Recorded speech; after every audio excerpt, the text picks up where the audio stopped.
Hello and welcome back to this podcast Takes Tokens. I'm Ryan, joined by my brother Derek. Howdy. Hey, we're here. We're going to talk about things that we grew up with, us millennials, movies, games, music, TV, things we enjoyed when we were growing up. And we're glad that you're here. So, first-time listeners, a little thing we like to do at the beginning of each episode is we have what we like to call Retro Ramble, where we have asked a question to each other the week prior, and we take a week to mull it over and to answer it now. So before we get into our show, our Retro Ramble question for you today: if you could go back and rewatch one movie for the first time, what would it be? Yeah, do you want to go first? You want me to go first? I struggled with this one a little bit. Okay, I can go first. Hey. So if I could go back and rewatch one movie, because I thought about this, there's so many movies, and I know well, I don't know if you'll be thinking this, maybe. You know how big of a fan of Back to the Future I am. That's not it. I figured that might, yeah. But it would be The Dark Knight. This is a movie that it's the only movie, first and only movie that I went to the theater.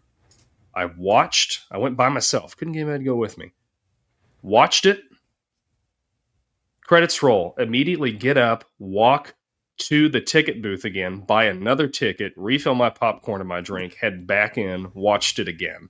Wanted to watch it a third time in a row, but it was getting late and I had to work the next day. But yeah, gosh, that movie. I mean, oh my gosh, just everything about that movie I thought was just on par was exceeding my expectations. Just Ledger's role and just the tone. Because I liked Batman Begins, but the tone in The Dark Knight. Dark Knight Rises, yeah. And gosh, the first Dark Knight. Yeah, I get those mixed up sometimes too. Yeah. But yeah, I don't know. That movie was just so good, and I would love to be able to go back and rewatch that for the first time. Just the spectacle of seeing it, and preferably, if I could go back and watch it any way I wanted to, I would go see it in IMAX for the first time because I never did get to do that. But, oh, okay. You like the IMAX stuff? I've never watched a movie in IMAX, but if I could watch one, missing anything. It would be this. Really? I don't feel like you're missing anything. Okay. Nah, we've done some IMAX movies. It's just you're kind of closer to the screen. It wraps a little bit and it's taller. So it's supposed to feel more immersive, but to me I don't know. I like the traditional experience. I like to sit all the way back in the theater. I don't like to be up close. I like to be far back, have the nice big breadth of the screen in front of me. I don't like having to turn my head to watch a movie. So the IMAX thing just doesn't do it for me. I've heard of they got this new Sphere thing in Vegas, and we have one kind of similar here in Dallas. You can go in and you can sit down and it surrounds you with the environment. And apparently the one here, they're running The Matrix, and you can experience it completely immersed in The Matrix and in each scene. So the previews I saw for it, whenever the file cabinet of all the guns comes flying in whenever they're getting loaded up before they go back into the Matrix to do battle, it's like that, but they go around you. So all the screens around you and everything like that. Yeah, and it looks like it goes past you.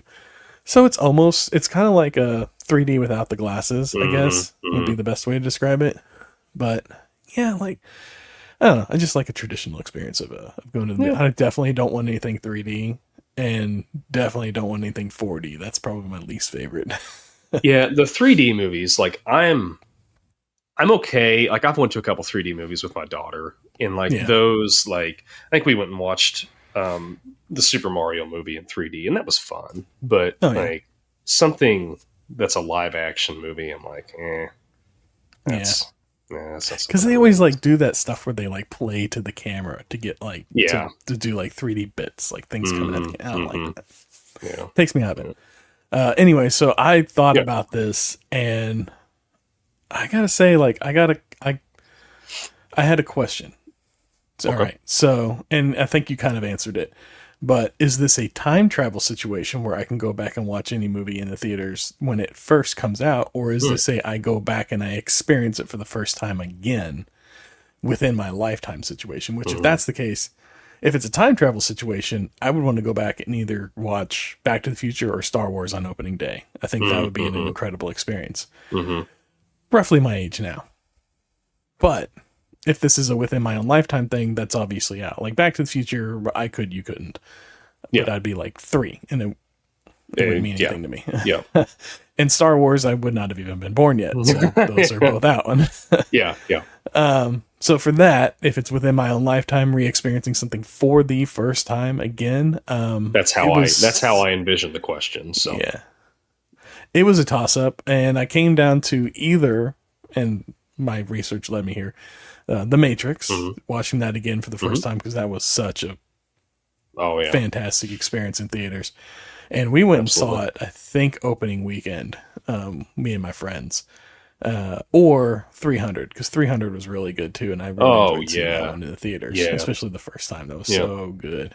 And you're kind of primed with Sin City coming out like a year or two before to go see that one. That was a lot of fun. Now I had I'm gonna reverse this one on you. I'm gonna throw an extra, like a bonus at you, if you will. Okay. If you could go back in time and rewatch any movie and for the first time and walk out on it before it even starts, what would it be?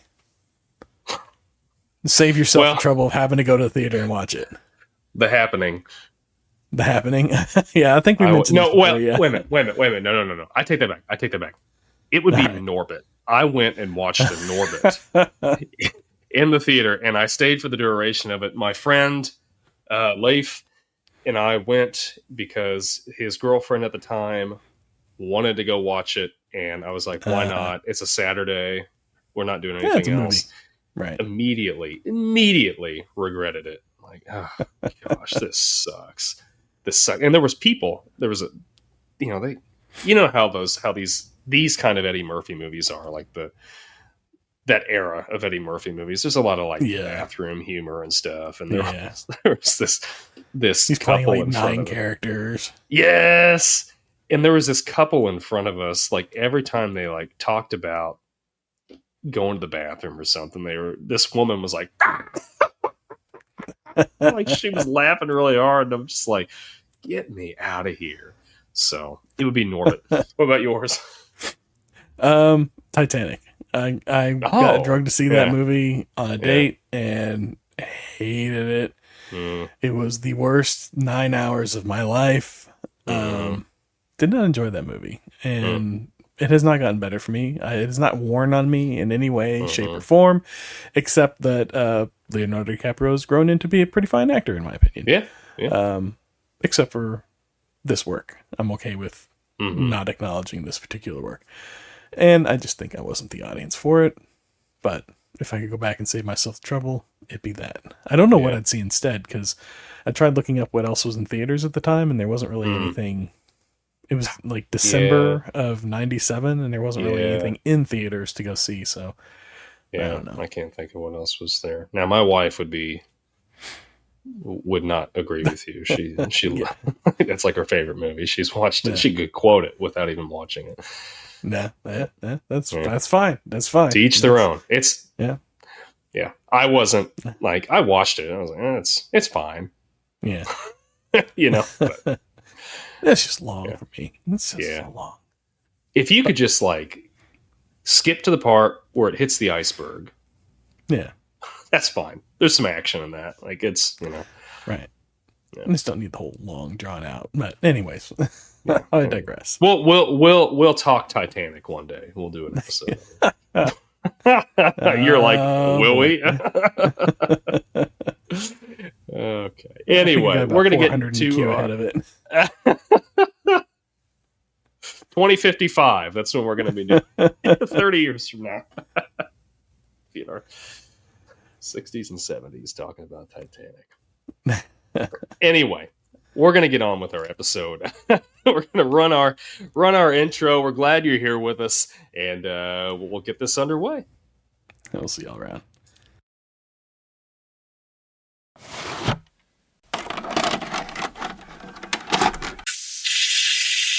Your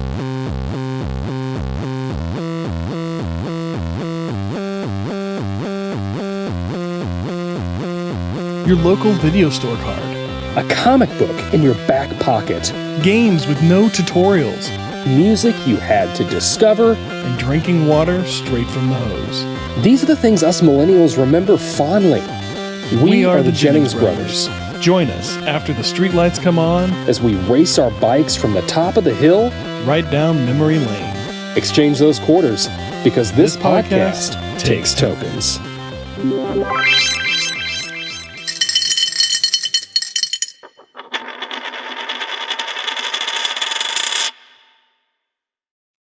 Shush! We're just trying to grind out a podcast, so don't tax our gigs so hardcore, Cruster. If you're edged because we're wheezing all your grind, just chill. Go wheeze the juice, maybe grab some nugs if that's your chill, and sit and listen. Because the truth is, bro, life's about greasing the do-back. So keep on cruising with us, buddy. It's my...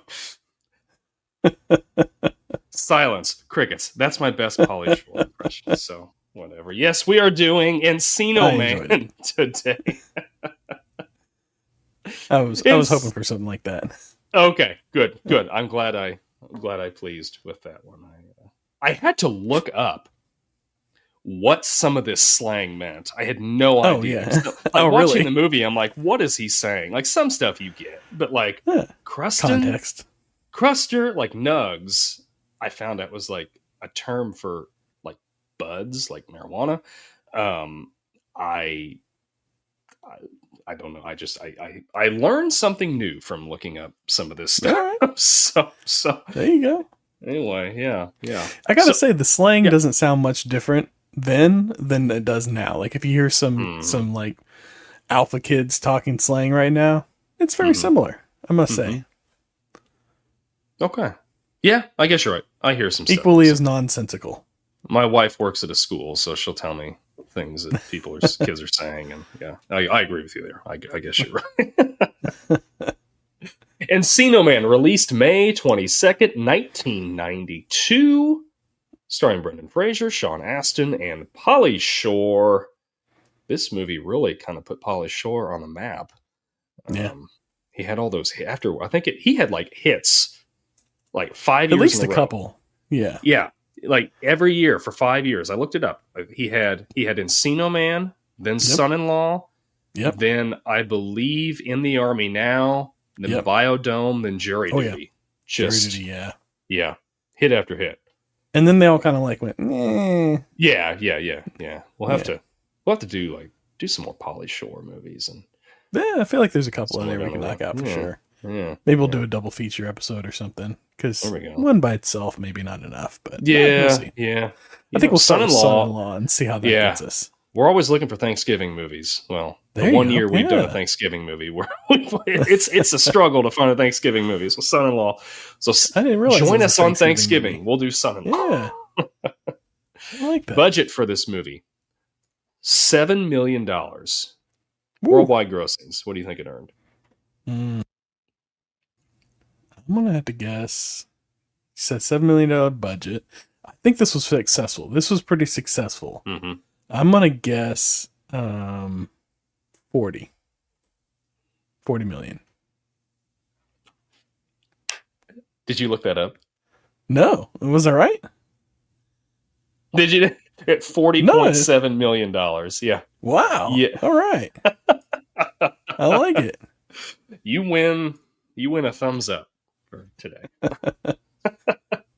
Tomato meter, something we started doing. I think the last episode with Turner and Hooch. We're going to keep on going. We kind of like this.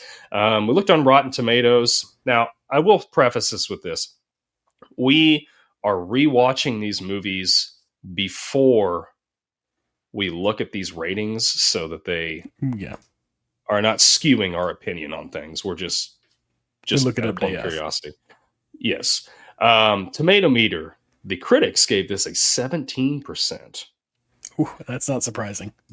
The audience gave it a 56%. And I have to say... I was going to say 47, but yeah. Oh, well. I'm in the 56%. I really like this movie. I enjoyed love this one. This movie. was a lot of fun.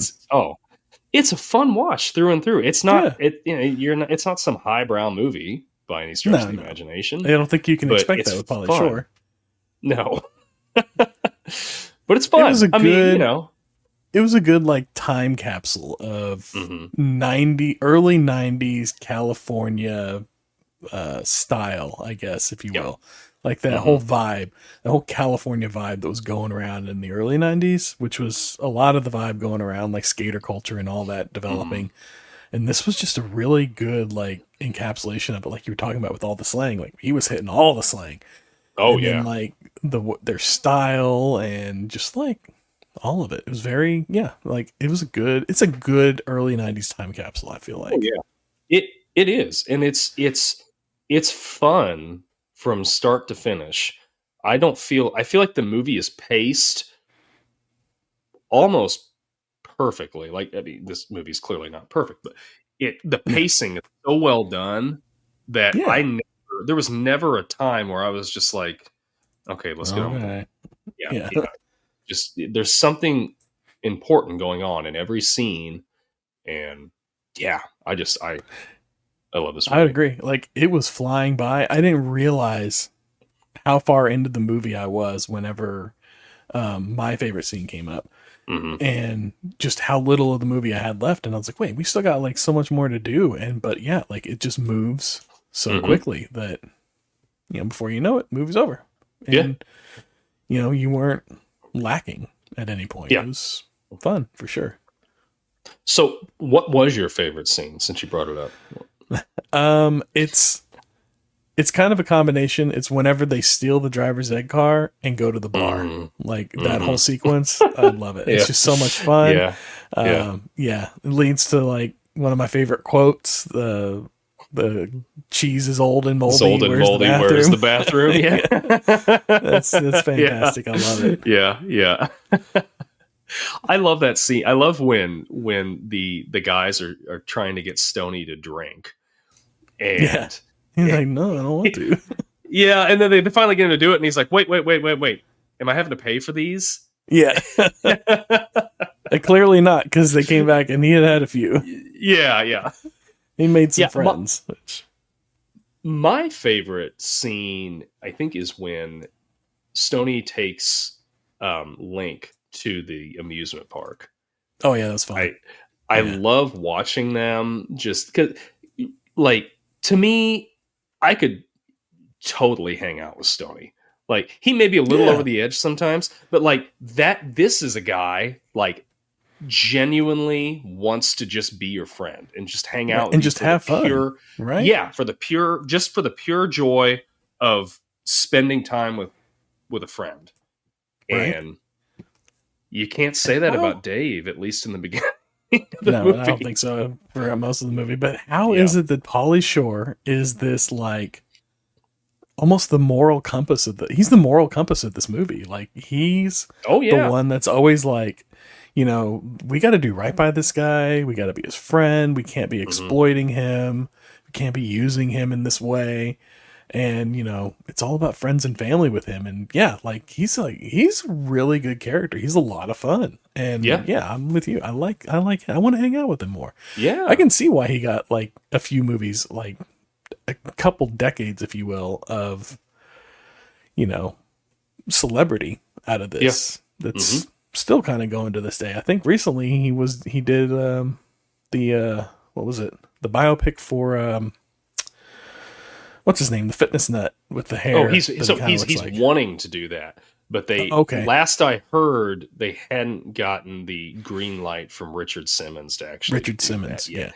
But he's been wanting to do that. Like, I think he's written a script for it. Yeah. And like, I'm watching this and I'm thinking about that and I'm like, man, he looks just like him. Like, especially like some of the stuff I've seen where they got him in makeup for it. And I'm like, oh yeah, like he could do that. That'd be really good. Yeah. Like, I would like to see that. Yeah, sure. I mean, I would like to see some dramatic chops on Pauly Shore. Sure. That'd be fun to watch, I think he could a little bit at least, and we see it here. He's got a little heart to him. Yeah. It's good.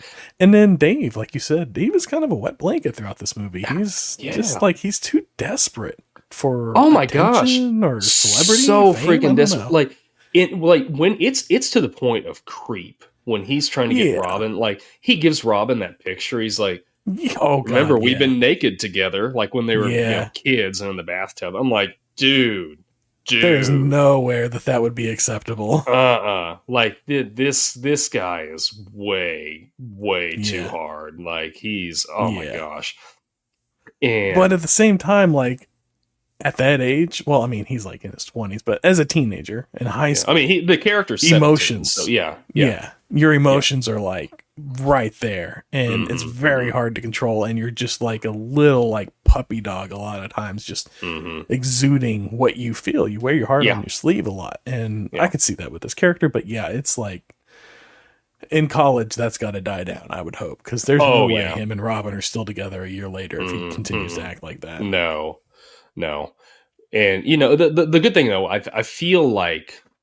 do feel like at the end of the movie he does have kind of an arc where he realizes that popularity is not everything, and he's, because that's really what's driving him. I mean, he likes Robyn a lot, but like outside of his affection he has for her, it's like all the time he's like, we got to do this. We could be popular. We could be, people are going to want to like hang out with us and do this and that, and I feel, and let's use Link to like get ourselves wedged into this scene, this he's high school cool. Culture. We'll be cool by proxy. Yeah.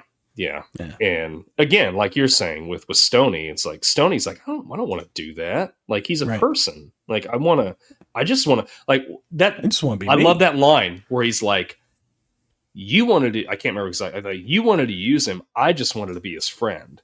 Yeah. Like excellent. Yeah. Now that's 100%. Yeah. Did you know that Pauly Shore originally auditioned for the role of Link? Oh, really? I could see that. Yeah. The producers liked Brendan Fraser more. They thought he fit the role more. So they wrote the character of Stoney just for Pauly Shore because they liked Pauly Shore and what he was doing. And they're like, let's just write a character for him. Yeah. So did they not have a best friend character for the Dave character? Not from what I saw, they didn't. I think it was just kind of like Dave, generic friend dealing. Yeah. Like, and then, with Link and he didn't have like that buddy that was like there. I mean, it's pretty much they're together. Pauly Shore and Sean Astin or Stoney and Dave are in almost every scene together. You don't really see one without the other. I don't think you'd have the same movie without the pair of them. No, because you need that. So. Mm-hmm. Like if they would have had just like some generic actor in there playing the best friend part in a more straight manner, I don't think it would go as well. It wouldn't work the same. And if you just had, the main driving force was Dave just trying to use Link to be popular, like you're just going to completely hate Dave. I think like so that. That goes to the movie, but I never like hated Dave. I really saw him more like, okay, he doesn't see what he's doing, but he'll come around. Yeah. Was kind of like how I felt with it. Absolutely. But they also had another 3 actors that they had try out for this role, or that they had considered for the role of Link, were Nicolas Cage. Oh God. Yeah. Ben Stiller, which I think I could see Ben Stiller doing that. A little bit. And Jim Carrey. No, Jim Carrey's too much. I know. It's too much. I agree. Of those 3, I could see Ben Stiller. But Ben Stiller, I think that Brendan Fraser is perfect for this. Like Nicolas Cage. Nicolas Cage. Gosh. I am a caveman. Yeah. That would just be so much fun. I just want to see the audition tapes. Let's see this. Release it. Let's see. Oh, that'd be so much fun. Oh yeah. Like there's so many of these movies where I'm like, I just want to see the audition tapes. I just want to see the like random people, actors that are in something now, like that are somebody now who were nothing then, or didn't have as much to their credit then, and just watching them audition for roles that they're just not made for, that they should not be auditioning for. Like they said somewhere that what's his name? Scent of a Woman, not De Niro, Al Pacino auditioned for Han Solo. I can't imagine that. Yeah, I can't imagine that. But anyways. Yeah. I mean, yeah, I don't know if it's because of, Harrison Ford's just made it so iconic, but yeah, no, you're right. Yeah. I can't see him in person, but can't see. But yeah, I could of those three, I could see Ben Stiller the most. And I guess there is, I should have watched it before getting on here, but I just didn't have the time. There is, you can find on the internet, I'm sure on YouTube or something, there is the audition tape for Ben Stiller for this. Oh, okay. So that'd be interesting to see. But yeah, like I said, I think Brendan Fraser's perfect for it. I think, for the role that it is, like, he really doesn't have a lot of like speaking parts per se. He's just repeating something or whatever. And I think he does great. Like, for what he's got to work with, excellent this movie. Set off a renaissance, if you will. Yeah, I've enjoyed his work ever since. Yes, yep. It kind of, and I was thinking about it. I'm like, this is kind of like a prequel to Blast from the Past, right? That he was in. Oh, it's kind of like it's like a similar fish out of water thing. Blast from the Past is kind of like a spiritual successor to this almost. Yeah. I don't know. That was another fun one with him. Oh yeah. I mean, the 90s. I can't think of any movie. Well, I guess there was like that Looney Tunes movie or something. Oh, that was 2000s. Was that the 2000s? Okay, so the 90s. I mean, Brendan was just like hitting it. Yeah. And I'm so like, he did The Whale here a couple years ago, and I watched that. And I mean, that wasn't like my favorite movie, but he was excellent in that. I'm glad he's like coming back, because he's like you said, he's a joy to watch. And I think that it's a shame that he kind of stepped away from acting for a while. Yeah. Well, I mean, that's like, he just, it's a shame that the Hollywood machine drove him away like they did for the period of time that they did. And it's just, we missed out on a lot, I feel like, because of that. But yeah, you're right. 90s, like, looking at the IMDb for Brendan Fraser in the 90s, it's just like, you got, after Encino Man, you got School Ties, which is another big one. Son-in-Law, he reprised his role as Link there, if you remember correctly. Did he? I don't remember that. Did. Oh my gosh. Yeah, he popped up as Link. Wow. So Airheads. Stoney was playing Stoney in Son-in-Law? No. He's just he just pops up as like a side character. And he does again, and in the Army Now, he pops up as Link again. Oh my gosh. As like a little like side character. And he did The Scout, which was okay. What else here? We got Glory Days, Now and Then. He did some Kids in the Hall stuff, Duckman, TV stuff there. Yeah. George of the Jungle. I personally enjoyed George of the Jungle. I think that was a lot of fun. Our Aunt Kathy went to the theater, I think, and watched that like 2 or 3 times. She really liked it. Oh, really? Yeah. I remember fun. I went with Linda, and I went in to watch Air Force One because I really wanted to go watch that. And Aunt Kathy's like, I think I'm going to go watch George again. It's good. I liked it. Yeah. So this movie in the UK, oh yeah, they called it California Man. Yeah, because they figured people aren't going to know. It's too specific of a reference. Yeah, it is. Yeah. Which now I think Encino, I think Caveman for some reason, like just the two are linked in my mind. I do too. Like that's my thought now. Like Encino, I'm like, some like knuckle dragging, caveman or something. And it's totally not that, but a testament to how influential, I guess, this movie was to, people like us who were watching this as kids. Yeah.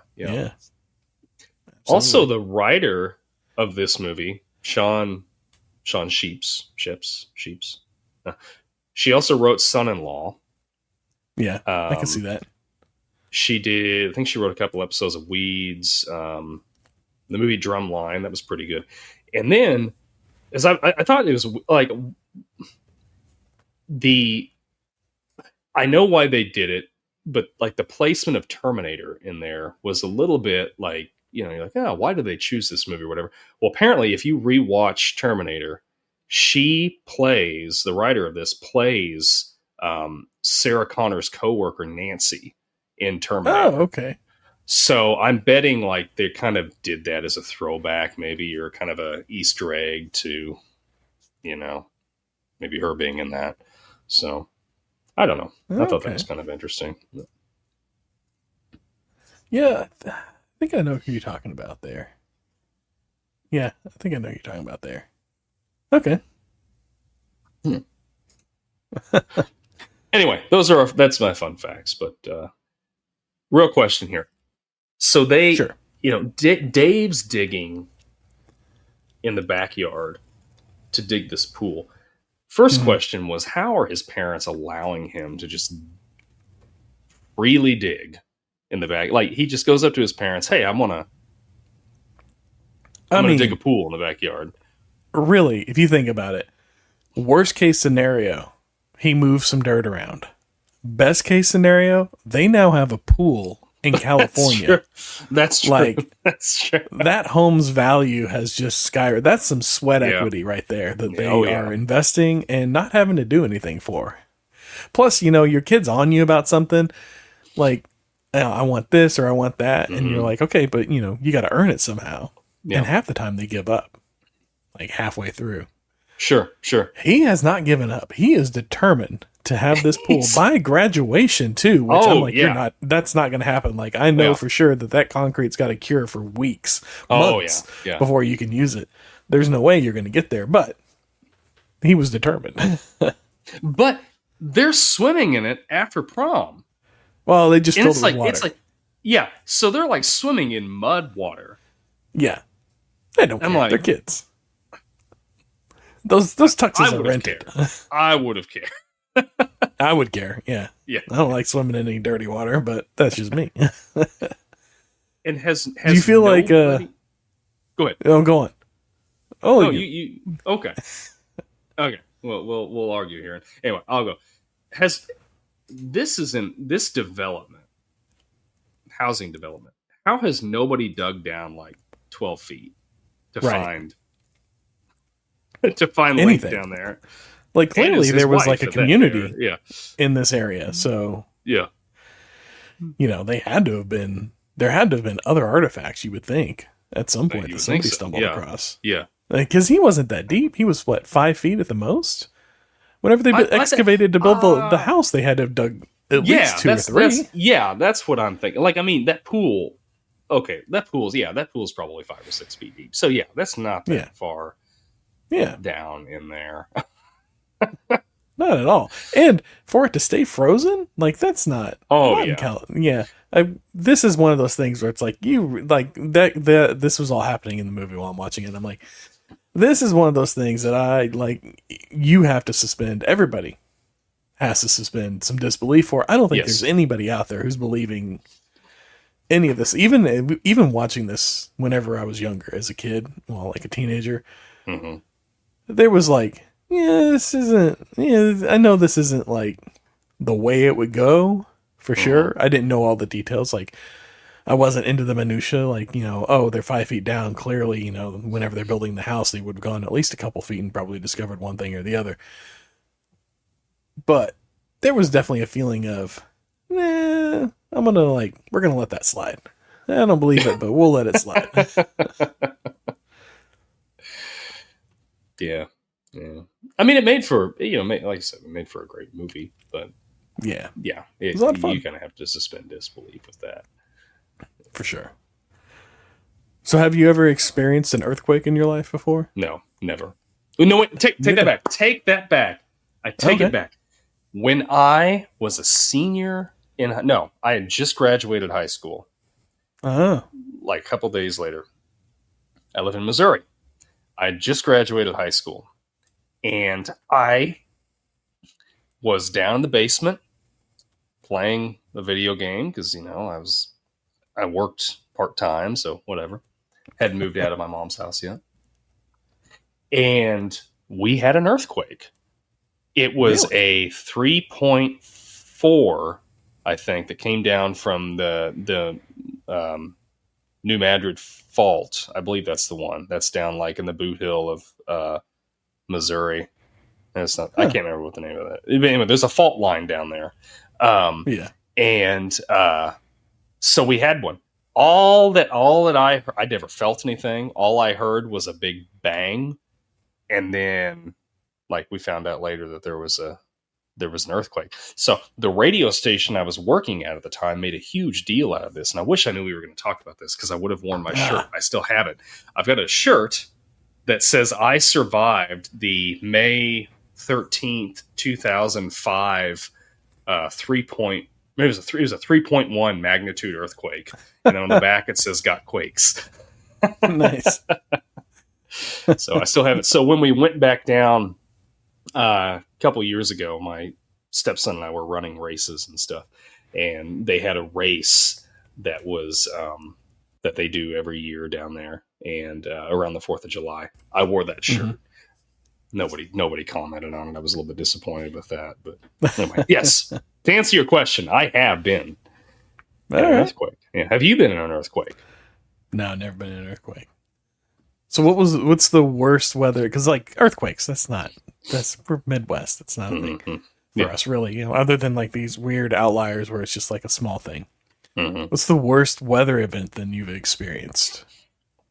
My gosh, probably a tornado. I mean, we right?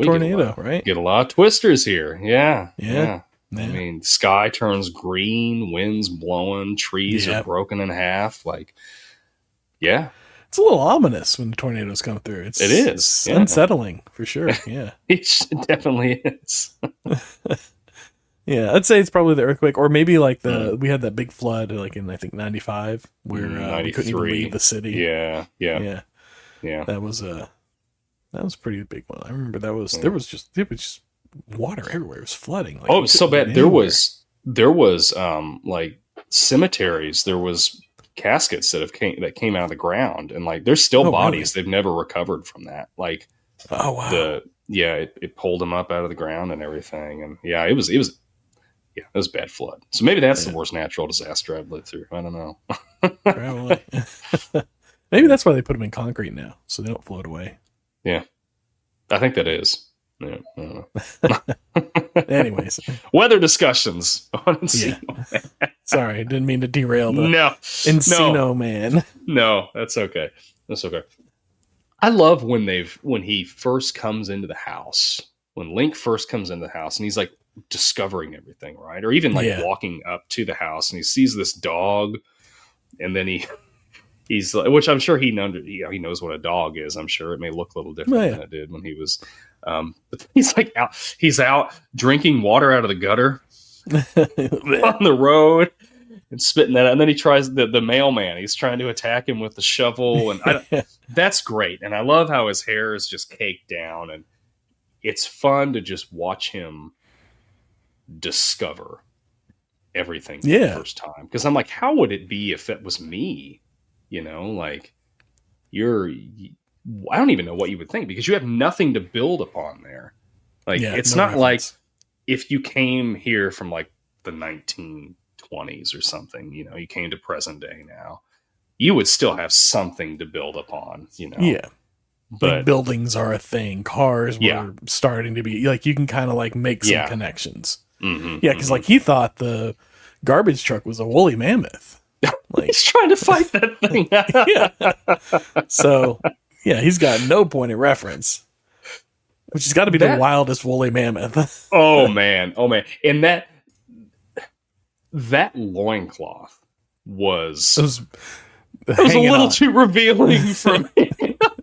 Especially when he's crouched down, like looking over the city, and you're like, has he got anything on here? Like, what is this? Like, I feel like I know Brendan Fraser better than he knows himself right now, you know? Can you imagine having to be on set they probably took a couple of weeks to film all of his sequences as a caveman. Mm-hmm. And he's just wearing a loincloth the whole time, and like mud, I suppose, but really, like he's just running around in the tiniest of whiteys that he could find, basically, for a couple weeks on in front of other people, in front of like crowds of people. I'm sure. Like, that's commitment to a part right there. You got to you got to lose yourself in the part. Yeah.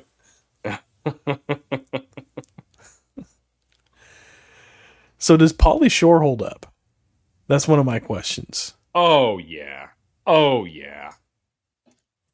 No question to me. He does. All right. I mean, it's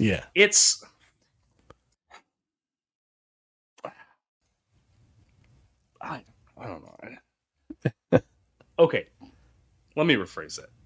To us, to our generation that grew up on Pauly Shore, he's great. I don't know. I wish I would have watched this with my stepson because he's 18. Yeah. And having that perspective on Pauly Shore would be interesting. Yeah. Like my 8-year-old, no reference, no cultural reference to it at all. Yeah. So I don't know. For me, he holds up. Does he hold up for? Did you watch this with either of your kids? Nah, just me and my wife watched it. Just okay. Yeah. Well, I should say I watched it and she was in the room on her phone. Occasionally chiming in. Yeah. But yeah. That was yeah. I do think he holds up. I think he holds up for the time, if that makes sense. Like, I don't feel like we could have I don't feel like we could have a Pauly Shore pop up today. Our generation has their own version of Pauly Shore, whatever that, or, you know, our kids' generation has a version of Pauly Shore, whatever that happens to be, like Mr. Beast or whatever you want to call it, who is like this over the top character of sorts. I don't know who that is for their generation, but I'm sure they have one. And in 20 years, they're going to be talking about this persona or character or whatever in the same vein and asking, does it hold up? But yeah, I feel like he holds up for the time. Yeah, like, again, I don't think we could have it repeated today, but yeah, it works for what it is. I agree. Holds up better than The Mask, I'll say. Yes. This was still enjoyable to watch. Yeah, absolutely. My question for you. All right. Is the caveman dance better than the turtle rap? Yes. Yes, Unquestionably. I agree. And I agree. I will tell you, it was better. That my answer to that question would have been yes before the movie came on. And it is more so yes now, because I have trivia for you, my friend. Oh, let's hear it. All right. So, the band Suicidal Tendencies. Are you familiar with this band? Yeah. 90s punks, metal, super band. Mike Muir, who was I believe the lead singer of that, had a side project called Infectious Grooves. That is the band that plays the monkey song at the high school dance. They're on the stage playing Feed the Monkey during the prom. Now, here's where this gets really fun. Do you know who the bassist for Suicidal Tendencies and Infectious Grooves is? No. Robert Trujillo, who is the bassist that replaced Jason Newsted of Metallica in 2003. Oh. Yes. Okay. Interesting. Interesting. Robert Trujillo is up there playing bass in Encino Man, and then later goes on to being one of the greatest, biggest rock bands of all time. Oh, yeah. Yeah. And I thought that was just... I'm watching it and I see him pop up, or I see the the scene with the prom and everything. And one of my notes was on the music for this movie, because the soundtrack is like, it's so long, and so the credits are rolling and I'm going through the soundtrack and I'm like, man, there's so many good songs on here. You've got like Frankenstein and Let's Get Rocked and American Way and I'm Too Sexy, Wild Thing, Stone Cold Crazy, Mama Said Knock You Out, drive the hell out of here. You turn me on. Joy to the world, Wooly Bully. I mean, it goes on and on. And so I'm watching, I'm still scrolling through. I'm watching the credits as all these songs are scrolling through, and I'm like, because my wife and I were talking about this Feed the Monkey song, and I'm like, that can't be a real song. They had to have made that up for the movie, so I'm waiting for it to roll through.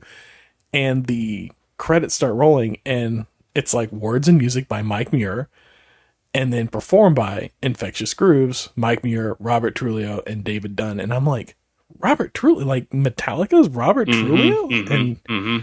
So then I went down a little rabbit hole, if you will. Rabbit hole, yeah. Yeah, here we are. Now, what I always thought, I that song has just been ingrained in me since I was a kid, because I've watched this so much. It's been living rent free in my head for like 48 hours now. Like, that is, as I got older, I started getting into the band Rush. And they have a song called YYZ that I don't know if maybe they had, I don't know if there was any legal issues with that or not. I don't know, because I'm pretty sure YYZ came out before this did. I don't know. Yeah, who knows? Maybe they're friends really, and whatever. Yeah. But I thought that was a fun little rabbit hole there, if you will. So we got a comment on YouTube from Dak. Dak, thanks for being with us. His comment makes me think about something else I want to talk about in here. He says, "Wheezing the Jews." Yes. Excellent. That. Thank you for bringing that up, Dak. That scene in the convenience store is so funny. And again, it's like the Pauly Shore, like, just kills it. You know, he's like, okay, here's your food groups. Like, he's telling him, make group. Make group. Yeah. Keep on cruising. Okay. And then he gets that. And he's got the icy machine. I have not seen. No, wheezing the juice. And so, wheezing the juice. No, wheezing the juice. No butts chip. Oh man, between the three of them was just so much fun to watch. I could watch that on a loop. It comes across my feed every once in a while. Like, somebody will like repost it as like a meme, just like the 2 minutes of it, and it's just so much fun every time I watch it. Yeah, I just love it. It's so much fun. I agree.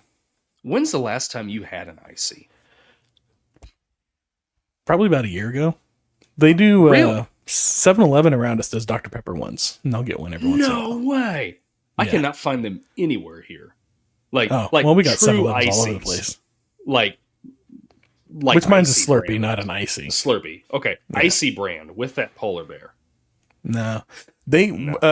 Bruce gets those because AMC Theaters does ices. So he'll get them every once in a while when we go to AMC. Okay. They'll have ices there. Yeah. Okay. Yeah. I think Cinemark might do ices as well. I remember getting them a lot around here. Walmart had before there was like Walmart super centers. Yeah, they had they had like a little dining area in our Walmart, and they had ices there. They had a big old sign. I wish I was able to have. I don't know where I put it. My wife would love it if I just had it right back here, the icy sign. But wheezing the juice, love it. Yeah. It's definitely one of the better ones. Or, ow, my pancreas. Yeah, pancreas. I just remember as a kid, we were like, pancreas? I guess it's something on your body. Yeah. And then that just became a thing. Ow, my pancreas. Yeah. I like Dave's line when him and Stoney are arguing. When he's trying to let Link go. Where's Link going to go? Like, what are you doing? Well, he gave him a fistful of quarters for Rad Racer. That's right. Here's for Rad Racer. Yeah, right. that's not great. Food or travel. Rad Racer. He doesn't even know. Like, all he knows now is like Encino. He's not going to know anything outside of this. But is when Dave's telling Stoney, he's like, all you care about is chilling, nugs, wheezing, and grindage. Grindage. It just doesn't sound the same coming out of his mouth. Like, No, Pauly because he Shore does just not doesn't- deliver it right. No, like all throughout the And movie, I he know would that's say stuff like that. intentional, like, yeah, Yeah. And it just falls out of his mouth. It doesn't flow out. Like with Pauly Shore, it's rhythmic. It comes out like lyrics almost. Like he's almost singing these words. It fits. But with Sean Astin, they're just falling out of his mouth and just landing on the ground with a thud. They don't sound the same. But we do have another iconic line that you started out with, and that is the shush, hush, please. Yes. Which is fantastic. Fantastic mind reading. I kind of liked Matt a little bit. Like he's a jerk. Yeah. He is a jerk. He's a jerk. But he's a fun jerk. But he's fun. He's a fun jerk. He's a fun villain. And I like how I love when he staples Dave up to the wall and then pulls the fire alarm.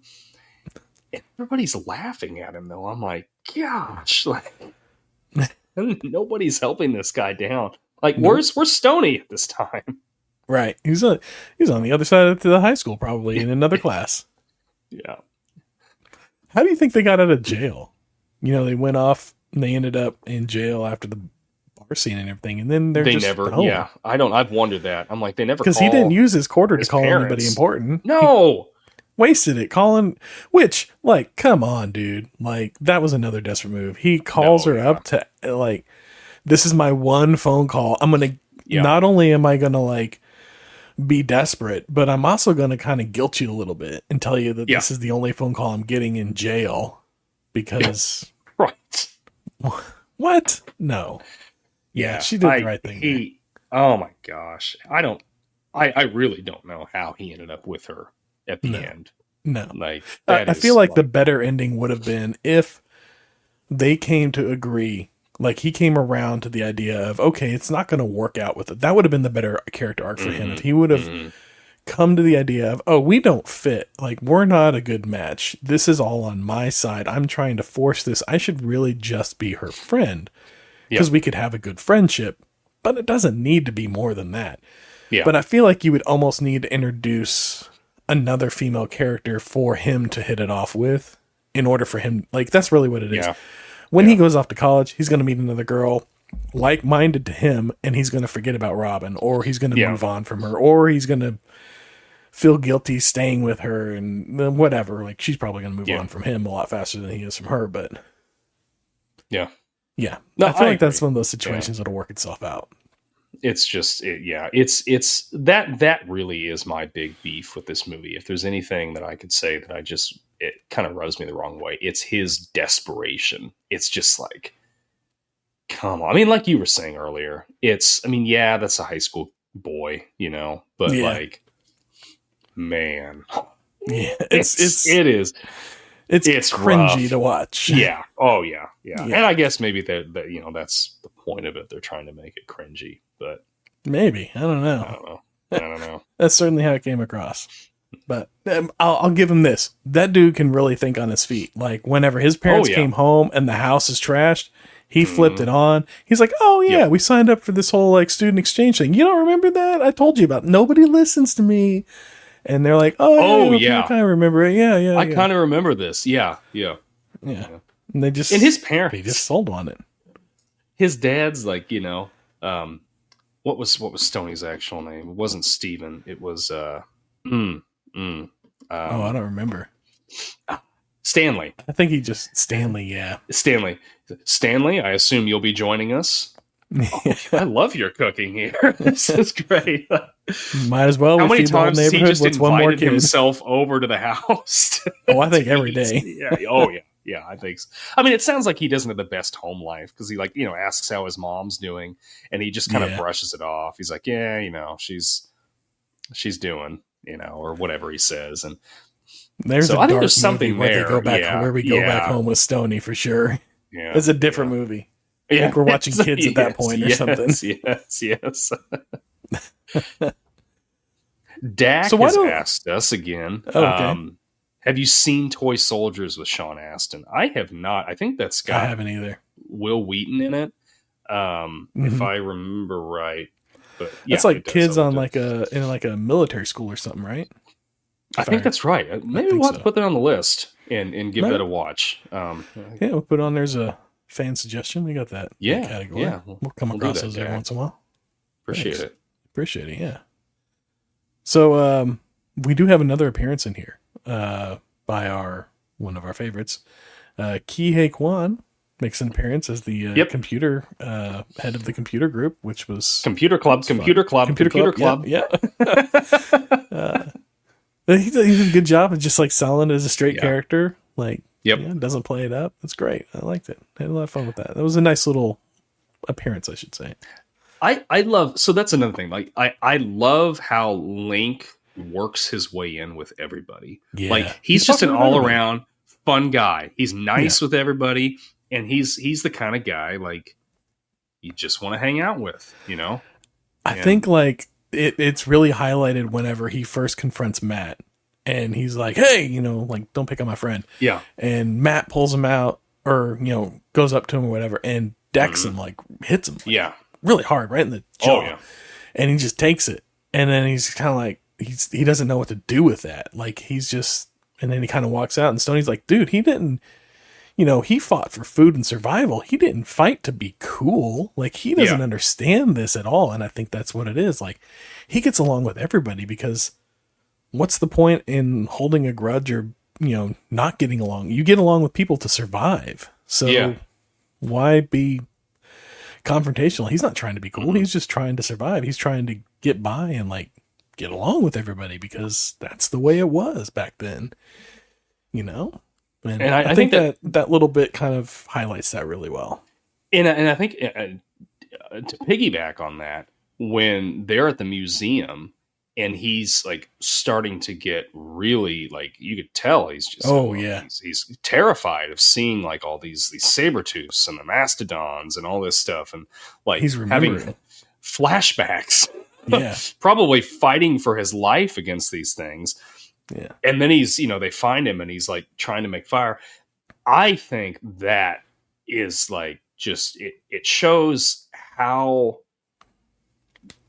good Brendan Fraser does with this because with what he has to work with, you feel his fear, you feel his sadness when he's like, you know, he's trying to make that fire and he's just got his tears rolling down and you're just like, it's like he's at this point, like he's like, he can't go back. Like what he's used to doing.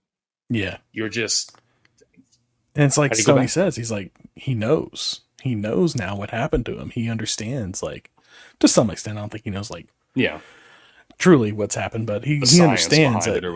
Like that he's no longer there. Like he's somewhere else now and he can't go back. Like you said, he can't return. And you feel it. You feel what he's feeling for sure. Absolutely. Yeah. I got one more question on this, and then I'm tapped out. Like I've covered everything I wanted to cover. And this is really kind of I'm gonna segue here. This is kind of a stale popcorn too, because I've seen this in a lot of other movies, and that is driver's ed in high school. Why is this not a thing anymore? Or why isn't this a thing, you know, out here? It seems like it's a thing in California, or at least it was at this time period. In Missouri, but it's not here. Yeah, it's not there. But I feel like that should be a thing. Like driver's ed in high school that'd be huge. Like you could, you know, everybody could be taught along some level curriculum, if you will, and to a standard. Yep. Why not? Why not? Why not driver's ed in high school? I'm all for that. I'd say we put driver's ed in high school. Oh yeah. Yep. I agree with you. I think that like I learned, I mean, my stepdad taught me how to drive. Yeah. And he did a fine job. But yeah, I think that it'd be great to have, you know, I definitely got more. You can be in I definitely got more out of the instructors than I did out of my parents learning driver's ed. Not to say that my parents didn't try or teach me much, but an instructor, that's their job. Like, you know, like a teacher is going to teach me more about something than like picking it up off the street. But that's their job. They know how to impart wisdom.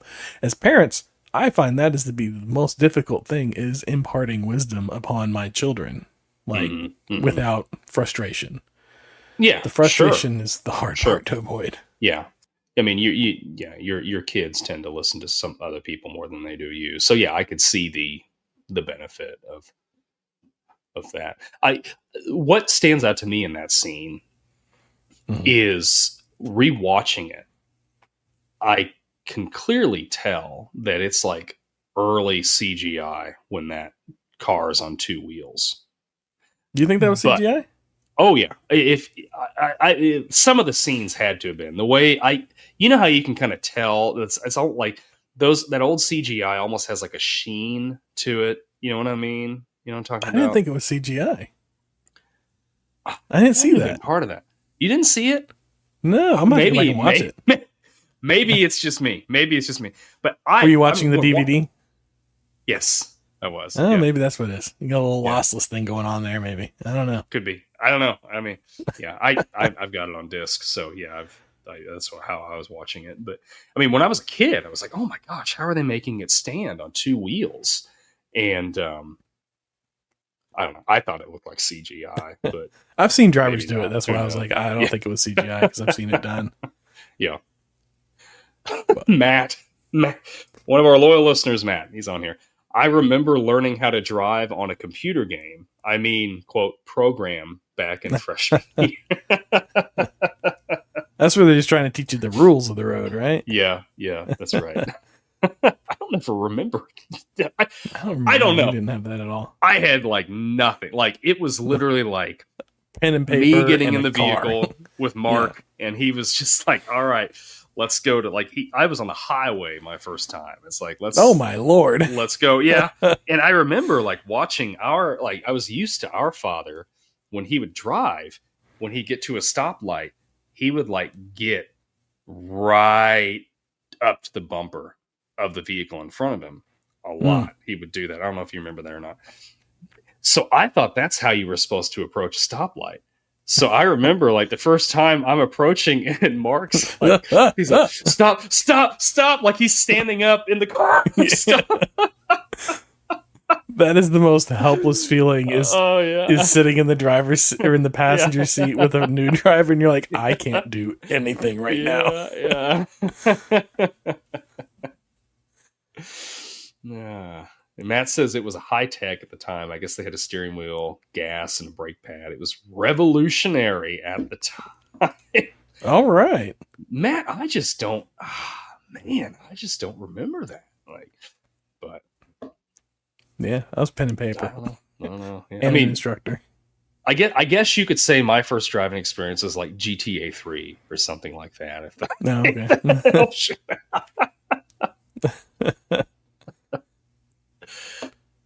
yeah, I'm about tapped out on this. Right. Dad, got some steel shoe fly, don't bother me because you belong to my friend Link. Great line. That was good. Great line. And then he eats it. Meat group. Yeah. Great. We're going to hop on over to our stale popcorn segment. We've started naming these off, kind of new for us. But so this will be something that it's kind of been on our minds from a previous episode. You know, could be recent, could be not so recent. Mine, in this case, is from back when we did our Back to the Future episode back in October. So I was thinking about this today. When Marty travels through time, they established that there are multiple timelines, right? Yeah.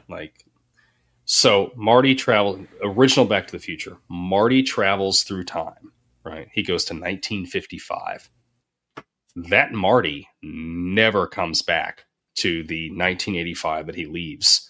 So all the crap that's going on with his family, his parents are all torn apart and everything, and Biff's a jerk, and he just disappears. It has to just get worse, right? Because now they're dealing with our youngest child ran away, or he's been kidnapped, or what is going on? They got to assume he ran away because he had that whole thing where he wanted to go away to the lake, and they were like, "No, you can't go." So they have to assume he ran away to the lake and just disappeared up there. Well, that could be my other thought was, do they know that he's been hanging out with Doc Brown, with crazy Doc Brown, right? Yeah. So is Doc now getting like, no, Doc's dead. Never mind. Doc's in that gone, timeline, yeah. Doc's he dead. died. Yeah. Oh, then they may think he got kidnapped or is dead as well. Oh yeah. Oh, now this or had something to do with it. This is Back to the Future Part 4 that we need. We don't have to have Marty and Doc in it, right? No. Because they're gone. We see we can get Crispin Glover back because he's about the age that he would have been. Him and Leah Thompson would be that age that they're supposed to be, right? Right? Yeah. So we get them. Yeah. We figure out like we go through. It's like a murder. We do like a TVA thing like with Loki, where it's like time traveling authorities have to come in and like help like wrap up this storyline because the characters have disappeared. Yes. Man. So they like stage a kidnapping or something. That's the sequel. This is the sequel I want. I want to see this because I don't want a sequel with somebody else playing Marty McFly or Doc. I can't do it. I don't want a remake. I don't want a sequel. No one can replace Christopher Lloyd and Michael J. Fox. They can't do it. I don't care how many times you meme out Robert Tom Holland and Tom Robert Holland Downey and Jr. Robert Downey Jr. No. Don't do it. Please, God, do not do it. Now, your idea. This, I could see it actually as like a prestige TV series or like a short series on like Netflix or something like that. And not just Back to you start every episode is a different movie with this time travel correction group that, like you said, they went back in time. They no longer exist on that time. Or on that timeline, but that timeline does keep going, and now there's like a loose end, so this authority has to come in and correct that loose end, if you will, like whether that's like getting somebody else to pose as the character, like they learn about the character and then they have to like insert themselves into that point in that character's life, or if it's like they have to stage an accident or tie that loose end, and you do like Back to the Future and like some, you just go around and you do like other time travel movies where they're just tying up loose ends from all these different movies. I'm on board. Let's do this. What are we doing? Let's go. This is what we should be doing. That's the next podcast right there. That's the next podcast right there. We're I love it. Sliders, yes, Stack. Sliders, yes. Yes. Oh my God, there's so many like little tendrils to clean up with sliders. Yeah. Oh man. Yeah, or it could be like a Sliders, yeah. Yeah. Oh, Sliders was so good. Like Loki season like Loki 2. in season 2. Yep. Exactly. Did you have any stale popcorn? Or were you I kind of covered it with the whole driver's ed in high school thing. It was kind of my stale popcorn. I couldn't really come up with one this week, so sure. No, that's all right. We don't. It's a segment. We may have some episodes. We may have nothing for that. Yeah. So it's just something that if we think of it, we're going to discuss it. Although I do want to jump back in, just like, well, no. Oh yeah. You know what? No. I got my stale popcorn for the future. Okay. Fair enough. We're getting over an hour here, so Anyway, come under the seat. Our comment section from our listeners that we love, each and every one of you. We've been, of course, if you're live with us, if you're listening to the podcast after it's been recorded, bear in mind, if you don't remember, you haven't, you new with us, we do live episodes Thursday nights on Instagram and YouTube and Facebook. And Facebook. Yep, we would love to have you on board, and we'll read your comments live on the air, have a discussion, and it's great. So we did have a comment from our Happy Gilmore episode that just aired recently, from Teddy Roosevelt. If you don't believe me, Teddy has commented on some of our videos before. Yes. He is out there. He's alive and well, and he commented, great fun movie. Oh, he is a fan. Yes. Great fun movie for Happy Gilmore. Yes, it was a fun movie. We had a lot of fun with that one. We liked that one. I did see Just this evening, before I got on, the alligator that is in that movie, he just died. Yeah. He was like, what, 60 years old or something like that? Something like that. Yeah. I was not expecting. I saw that headline yesterday. I was like, what? Okay. Yeah. All right. Yeah. So this episode is dedicated to him. I don't remember his name. I don't either. Yeah. I got another gum under the seat if you don't have any more. Okay. Go right ahead. We got a comment over on Spotify. We get those over there. Fozzie Guy, another longtime fan, longtime listener on our Goonies episode. And I think this is in reference to our retro ramble, or what we were calling icebreaker at the time question. But I can't remember what that question was. Anyways, he says, I think my favorite... say real quick. Oh, yeah. I believe Fozzie Guy is on here with us now, just under a different name. But go right ahead. Oh, yes. He says, I think my favorite anti-hero would be the T-800 from T2 or Deadpool and Venom would be a close second and third. I would have to, I think our retro ramble question was, what's your favorite anti-hero? I think I think that was, because mine was Hellboy. You can see my Hellboy collection back behind me if you're watching the video. But I can't remember what mine was. But those are good. Like T2, Terminator, T-800, that's a good one. Like, oh yeah, he's a good well-trained dog for sure. Like, if I'm gonna have a Guardian, T-800 is a pretty good one to have. Yeah. Oh, absolutely. Yeah. I wouldn't have thought of him as an anti-hero, but it's a good one. Yeah. Well, that's all the gum under the seat that I could find. Did you? Yeah. Well, we got another comment here.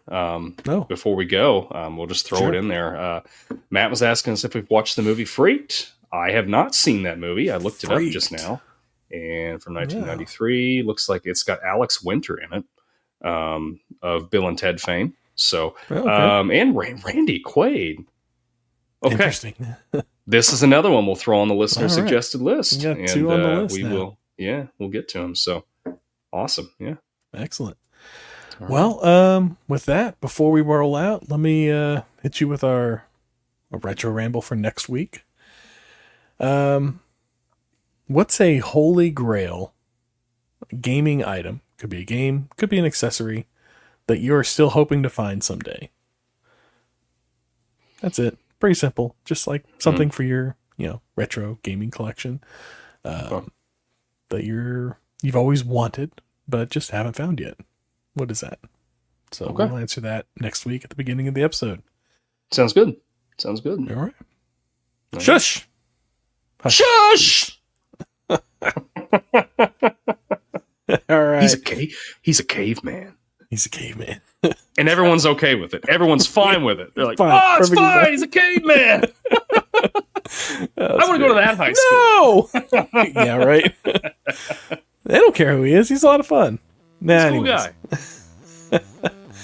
We've reached another checkpoint, my friends. Sharing is caring. Reviews help a lot. Until next time, I've been Derek. I'm Brian. And we'll see you around.